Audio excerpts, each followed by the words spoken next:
Digital marketing లో అనుభవం ఉన్న ఎగ్జిక్యూటివ్స్ కావాలను సంప్రదించవలసిన నెంబర్లు 8688906084. గల్లీ గల్లే ఢిల్లీ ఢిల్లే కేంద్రంతో ఇచ్చిపుచ్చుకునే ధోరణిలో కాంగ్రెస్ ప్రభుత్వం. ఎన్నికల వరకే రాజకీయం, తర్వాత రాష్ట్ర ప్రయోజనాలే లక్ష్యం. గత బీఆర్ఎస్ సర్కార్కు భిన్నంగా ముందుకు రాష్ట్ర పనుల కోసం కేంద్రాన్ని కలుస్తున్న సీఎం మంత్రులు. ప్రధానమంత్రి కేంద్ర మంత్రులకు వినతులు. మొన్న రోడ్లు, నిన్న రక్షణ భూముల కోసం రిక్వెస్టులు. కంటోన్మెంట్ ఇష్యూకు పరిష్కారం. తాజాగా స్మార్ట్ సిటీల గడువు పొడిగింపు. ఫలిస్తున్న ప్రయత్నాలు.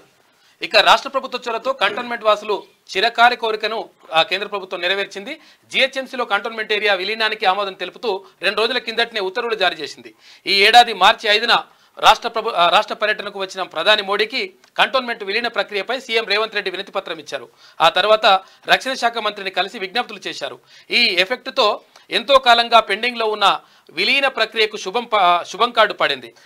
రేవంత్ విజ్ఞప్తితో స్మార్ట్ సిటీ పనుల గడువును కూడా కేంద్ర ప్రభుత్వం పొడిగించింది. హైవేల విస్తరణ, కొత్త హైవేల గుర్తింపుపై కూడా కేంద్ర మంత్రి నితిన్ గడ్కరీ సానుకూలంగా స్పందించారు. డిప్యూటీ సీఎం భట్టి విక్రమార్క విజ్ఞప్తితో బొగ్గు గనులను నేరుగా సింగరేణికి కేటాయించే విషయంలో తమ వంతు ప్రయత్నం చేస్తానని కేంద్ర బొగ్గు గనుల శాఖ మంత్రి కిషన్ రెడ్డి హామీ ఇచ్చారు. ఇక ఇదిలా ఉంటే రాజకీయాల కంటే రాష్ట్ర ప్రయోజనాలకే పెద్దపీట వేస్తామని చెప్పిన రేవంత్ సర్కార్ ఆ దిశగానే ముందుకు పోతున్నది.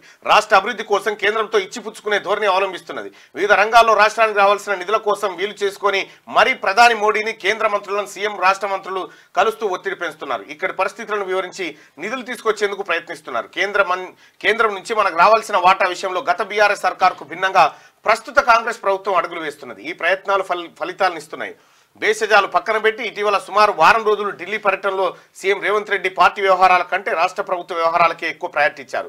జూన్ 24న రక్షణ శాఖ మంత్రి రాజ్నాథ్ సింగ్ ను కలిసిన ఆయన హైదరాబాద్ లో రోడ్ల విస్తరణ, ఇతర అవసరాల కోసం 2500 ఎకరాల రక్షణ శాఖ భూములను రాష్ట్ర ప్రభుత్వానికి బదలాయించాలని విజ్ఞప్తి చేశారు. వరంగల్లో సైనిక్ స్కూల్ అనుమతులను పునరుద్ధరించాలని కోరారు. అదే రోజు కేంద్ర గృహ నిర్మాణ, పట్టణాభివృద్ధి శాఖ మంత్రి మనోహర్ లాల్ ఖట్టర్ ను కలిసిన సీఎం రేవంత్ రెడ్డి ఈ ఆర్థిక సంవత్సరంలో ప్రధానమంత్రి ఆవాస్ యోజన కింద తెలంగాణకు 2.7 లక్షల ఇండ్లను మంజూరు చేయాలని కోరారు. తమ ప్రభుత్వానికి భేషజాలేమీ లేవని, కేంద్రం పెట్టిన రూల్స్ కు తగ్గట్టుగానే ఇండ్ల నిర్మాణం చేపట్టి పేదలకు అందజేస్తామని కేంద్ర మంత్రిని కన్విన్స్ చేయడానికి సీఎం ప్రయత్నించారు. గతంలో కేటాయించిన నిధుల్లో నుంచి 1605 కోట్లు రావాల్సి ఉన్నదని, వాటిని కూడా విడుదల చేయాలని ఆయన కేంద్ర మంత్రిని విజ్ఞప్తి చేయడం జరిగింది. అయితే తెలంగాణ రాష్ట్ర గతంలో కేసీఆర్ కు కేంద్రంతో నువ్వేందా ఇచ్చేది, నేనే దేశాన్ని జాతున్నా అనే కేసీఆర్ ఉండేది.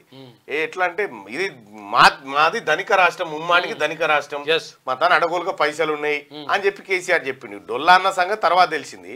అయితే విషయం ఏంటంటే కేంద్రం నుంచి రాష్ట్రానికి రావాల్సిన వాటా ఉంటుంది. పన్నుల వాటా కానీ, గ్రాంట్లు కానీ, లేకపోతే ఇతరత్ర ప్రయోజనాలు ఏవైతే ఉంటాయో వాటన్నిటినీ తీసుకురావడం కోసం రాష్ట్ర ప్రభుత్వం నిరంతరం కృషి చేస్తూనే ఉండాలి, ఒత్తిడి పెంచుతూనే ఉండాలి. సో తద్వారా నిధులు ఎక్కువ రాబట్టుకునేటువంటి అవకాశం ఉంటుంది. పోయిన ఆర్థిక సంవత్సరంతో పోల్చుకుంటే 1-2 నెలల్లోనే 2500 కోట్ల రూపాయలు ఎక్కువ ఆదాయాన్ని సమకూర్చుకోగలిగింది తెలంగాణ ప్రభుత్వం. సరే, కేంద్రం నిధులు ఇవ్వకపోయినా ఏది లక్ష్యాన్ని మాత్రం చేరుకుంది, అంతకంటే ఎక్కువే తీసుకోగలిగింది. ఇటు కేంద్ర ప్రభుత్వం ఇచ్చేటువంటి విషయంలో రాష్ట్ర ప్రభుత్వం మాకు ఏ భేషజాలు లేవు, అయ్యో మీరు బీజేపీ వాళ్ళు, మేము కాంగ్రెస్ వాళ్ళమని లేదు.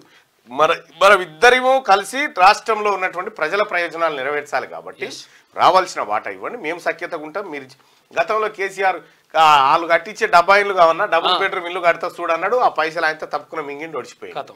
ఇప్పుడు అట్లా కాదు, 2.7 లక్షల ఇండ్ల కోసం ఇండ్లు మంజూరు చేయండి, నేను కట్టిస్తా ప్రజలకు అని చెప్పి ముఖ్యమంత్రి రేవంత్ రెడ్డి గారు విజ్ఞప్తి చేయడం, వాళ్ళు కూడా సానుకూలంగా స్పందించడం.